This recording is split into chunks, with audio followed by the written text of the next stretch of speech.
Welcome to Talking Awe. All right, this week's episode is going to be a little bit different. I got a letter in the mail last week, the end of last week, from the City of Keene, City Clerk's office. And what this letter basically says is that they would like biographical information to put on their website, which I can understand so that the people know who I am as a candidate for mayor. But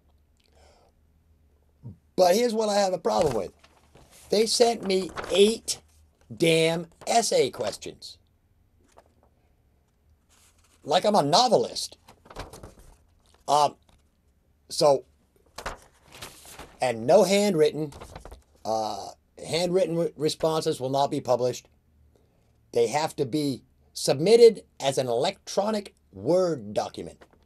So, here's what I did. Here's what I'm going to do. This is my chance to show everybody that I'm not the same old, same old. So here we go. I'm going to answer the questions here on the show, post these episodes to YouTube, send the city the link. Get with the times, people. So here we go. Let's start right out. Question number 1 is, of course, an easy one. I'm going to skip it. Because the reason that I'm doing this format here, and I'm not just going to, spend hours and hours figuring out exactly what the people want to hear and writing it down and changing it around and writing it down again and sending it in. Question number 2 is this one, and this blows my mind. It says, how will you make yourself available to your constituents? How would you suggest consistent communication between civic leadership and community occur? If only there was some kind of a way where people could go to a place and sit in front of like some cameras and pass out information, and a lot of people would get that information. If only there was a place. Oh, wait a minute. That's right. For the last 5 years, I've been right here on Cheshire TV spreading the word about everything. People know who I am. People know who Chris Coates and Kendall Lane are. Not for the simple fact that they're school board member and a city councilor and lawyer. They know more about those men because of Channel 8. Community Access Television. PEG, Public Education Government. And the internet. I don't think the city government has a Facebook page yet. So hey, guess what? There's an idea right there. Facebook. There's YouTube. There's all kinds of stuff on the net. And granted, everybody doesn't get Cheshire TV or the internet. The majority of people do. That's all I'm saying. And that's one way. The city relies so heavily on their website. Beef it up. Post videos of what's going on. Meanwhile, for the past 5 years, the people in City Hall, your civic leadership, have done nothing but hammer on Cheshire TV. And a lesser man than Lee Perkins would have already folded this place up and succumbed to the city, and there would be no Cheshire TV. It would be just another bulletin board with some cat making $300,000 sitting behind his desk and running the bulletin board. That's not... That... I want to say that's not information, but it's a bad statement because that is information. But it's the most basic information. A bulletin board scrolling on your screen. You don't get anything out of that. You need the people in charge in front of the cameras telling you what's going on. They'll never do that because they don't want you to know everything that's going on. And they're afraid if they let slip too much, you might demand more. But as constituents, I love throwing these words around, you deserve every bit of information that you can get. It's the only way you can make informed decisions. I mean, most of the decisions are made on gut feelings and opinion. And I mean, we don't take the time to scientifically figure out if Keene needs a parking garage. Of course Keene needs a parking garage. There's a parking problem. All right. So that's my answer to question number 2 is I would cut as mayor if what is true is if what is said is true and the mayor does not have that many actual duties, then as mayor I would be on the street talking to people. I would be in stores talking to people saying, hey, I'm the mayor of this city. What can we do to help you? What can we do to make your life nicer? On the other hand, because as you all know, I have 2 hands. On the other hand, as constituents, you have to stand up and say, what can we do to make this city great? I believe it was Kennedy. Ask not what your country can do for you, ask what you can do for your country. Same thing. It starts right here. Neighborhoods, small towns with big city dreams like we are. It starts with the people. Ask what you can do to help. All right. So that's number 2.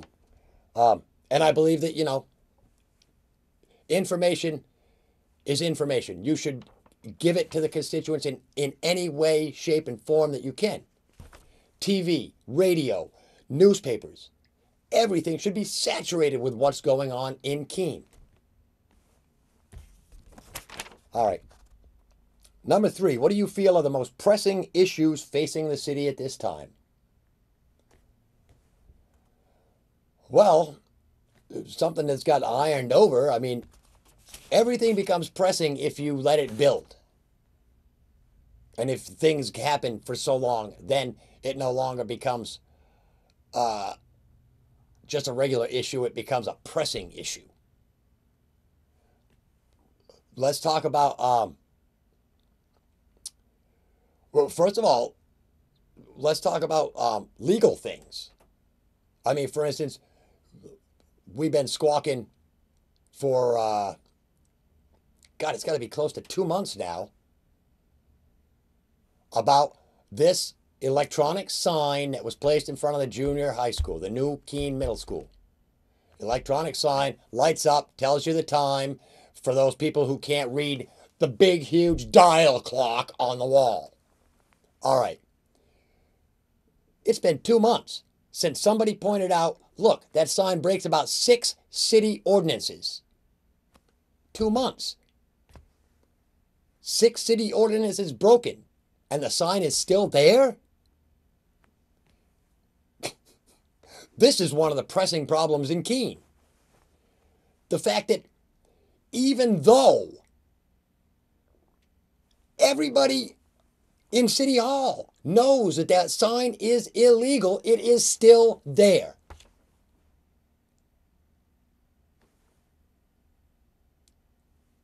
What's the holdup? Don't dilly-dally around while a large majority of this city is complaining. The day after somebody went, oh yeah, that sign is illegal. The next day, that sign should have been turned off, pulled out. But no, we just let it go and we let it go, and hopefully the people will forget about it. That's one of the problems in Keene. The powers that be just slide over the stuff and hope that you will forget about it and move on to something else in your life. And oh God, don't worry, something else will come up. The town common. That's an issue that's a non-issue because it's a public place. There's nothing you can do about people that want to hang out there. Maybe you could enforce, somebody could look up the actual rules of loitering and figure out if you sit on a park bench for half an hour, is that just hanging out? Or if you sit on the park bench for 5 hours, is that just hanging out? Or is that at that point loitering? At what point does it become loitering? That's something else to look into. I mean, these are answers to what a lot of you out there are saying are the major issues in Keene. You don't like the kids on the common. Then why doesn't somebody look into exactly what is loitering? I mean, can you stand someplace for hours and hours and hours with absolutely no reason for being there? At some point, it does become loitering, and I'm not exactly sure when that point is, but let's look into it. That may be an answer. Because where else are these kids going to go? They like breathing the exhaust fumes, so let them, you know. As far as anything illegal, yeah, crack down, haul people out. That's all. I mean, simple. So there's a couple of the most pressing issues. One of the other issues that I think is a pressing issue is the whole disruptive college kid thing. And I think a major solution to that would be starting to shut down some of these sidewalk area drinking places, you know, and control. Personally, I think the college needs a zero tolerance, no alcohol policy for its students. All of its students. I mean, we don't want our kids to grow up to be drug addicts and alcoholics. But the first thing that happens when you get to college is you start partying and drinking. Because that's what everybody else is doing. I don't know. It just seems that we're pushing to be healthy. We're pushing, you know, for everybody to do the right thing. But years and years and years have proven alcohol to be nothing but trouble. So, and they've tried prohibition. That doesn't work. You have to let people do what they want. You have to get people to come to the realization on their own. And that's all there is. Okay. Question number 4. Do you think the city should try to attract more corporate businesses to the area? No, I don't. You attract more corporate businesses, you attract the need for more housing. The need for more housing leads to more developments. More developments leads to more roads and more sewer pipes and more infrastructure. Everybody says the solutions to our problems is to get more people here. That's not the solution to our problems. Our problems can be solved by a zero growth. Let's concentrate on what we've got. I've said it time and time again. Bigger is not better. We've got a nice southwestern New England town. People used to come here and go through our museums and walk through our cemeteries and look at our scenery. But everywhere you turn now, the scenery's not there, it's more buildings. The farm fields aren't there, it's more buildings. It's businesses that have come in and then left. FedEx, huge building out there opposite Blackbrook. And I think it's empty right now. It's dumb. We need more small business. We need to attract more small businesses. We need, for one thing, you know, if you're going to get big, like, corporate entities, let's find some manufacturing. Because the people in Keene generally grew up as manufacturers. This was never a white-collar town. But it's becoming that way because we need more money.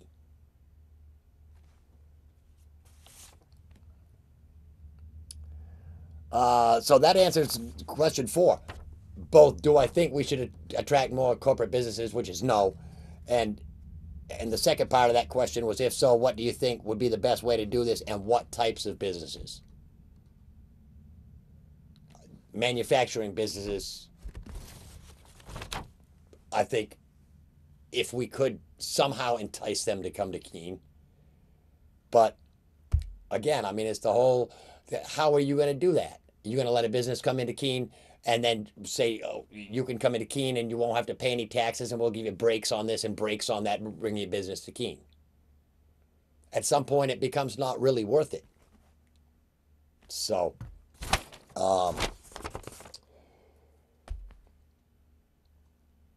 question number 5, during these difficult economic times, where should the city be spending its resources?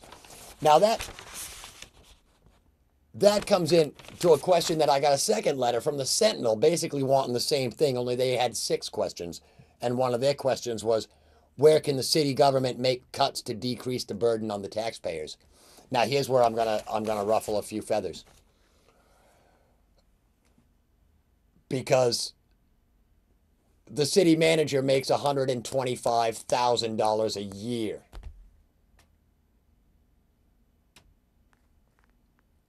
Yeah, he makes $125,000 a year.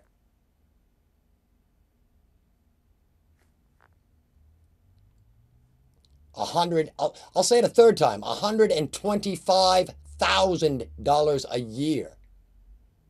And I believe the piece of paper I read said the city clerk makes $90,000 a year. Huh? $90,000 a year? No wonder our taxes are so high.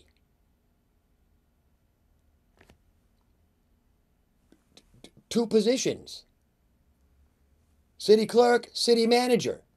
That's almost $250,000 every year. Here's the way I look at it.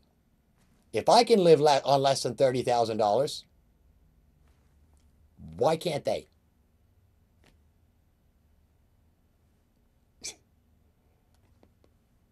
And making the kind of money that they make, why aren't they bending over doing every single little thing that they can to make things better?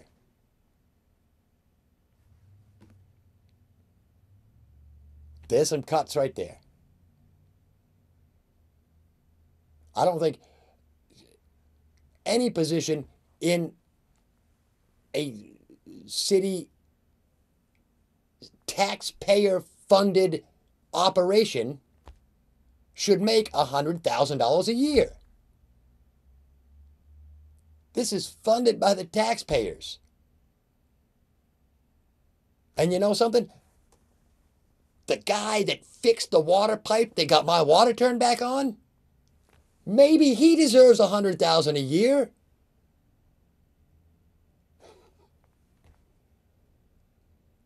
City manager? No, I don't think so. City clerk? No. And the list went on of people making over $75,000 a year that work for the city. It's not right. And it's something that could become. All right. My other plan I talked about on Free Keen is the penny per transaction fee on any business transaction in Keene. I think that would raise enormous amounts of money and be able to help cut the tax burden. So let's work with the state on trying to get something like that put in. All right. What is your assessment of the economy in Keene, and what, if anything, should be done to stimulate economic well-being? No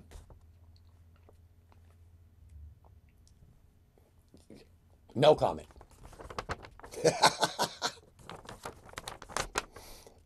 No, I don't know. Like I said, the penny per transaction fee, I think, would be a huge thing.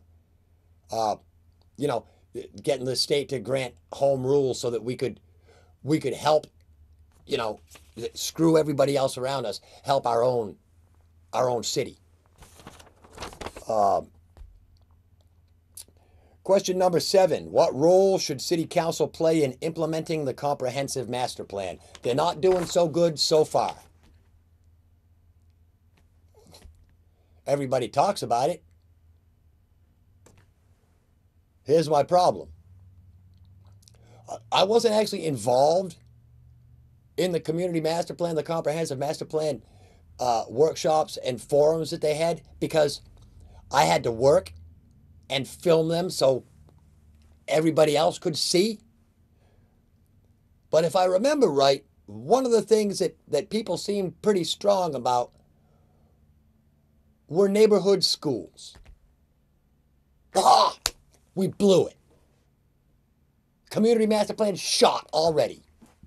It's not even a year old. We're closing a neighborhood school. It's not my fault.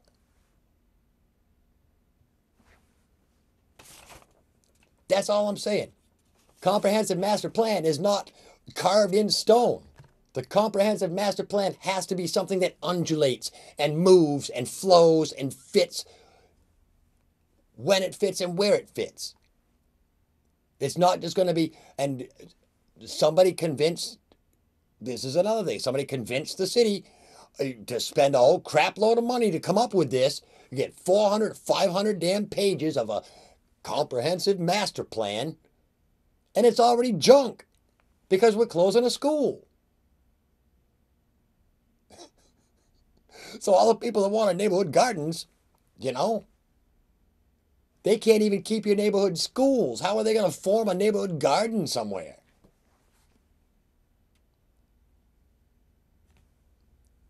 Comprehensive master plan is just, it's like a dream. It's like what you want to eventually get to. You know, and you're not going to get that way by shuffling priorities and closing neighborhood schools when the people want neighborhood schools. All right. Last one, and I've only got a couple minutes left. Good. What qualities do you possess that would be an asset in this position? I think you're seeing them. I'm not afraid to speak up. I'm not afraid to point out the failings, mine or somebody else's. I just feel that a realistic approach, that realistic and honest approach, has to be made to running this city. It's pretty simple. A lot of the things I say, you people at home will sit there and go, he's got a good point, I feel the same way, although you will never, ever say it out loud. Leave that to Rick. He'll take the heat. Big shoulders, sloped shoulders, whatever. It doesn't bother me. And as far as my interview on Free Keen last week. There was a whole Facebook argument going on over some of the things that I said. I said, maybe we should make a homeless guy president. And this lady, Susan Trader, she had a huge problem with that. She thinks I'm a joke because I think a homeless guy should be president. But I don't actually think a homeless guy should be president. I was making a point. The point is, only very rich people can be president. A regular person could never, ever hope to be president. It's all in how much money you got. That's what it all boils down to. And that's where us people have to take our government back for us, for the regular people. The middle class is being phased out. And once the middle class is gone, it'll be easy to distinct the poor people from the rich people, and then the poor people will go. Simple facts. So, anyway, I think that's my biggest quality, is I'm not a politician. I'm not a lawyer who can come up with exactly the right words and know exactly what you want to hear. I don't care what you want to hear. I'm going to tell you how I see it. And that's the only thing I can do. All right. We'll answer the Sentinels questions next week. But, as far as I'm concerned, I answered all the city's damn essay questions they want. And instead of having to read them, just click on the link and you'll be able to watch them and see my smiling face as I answer these questions. So, till next week, this is Rick Blood. Peace.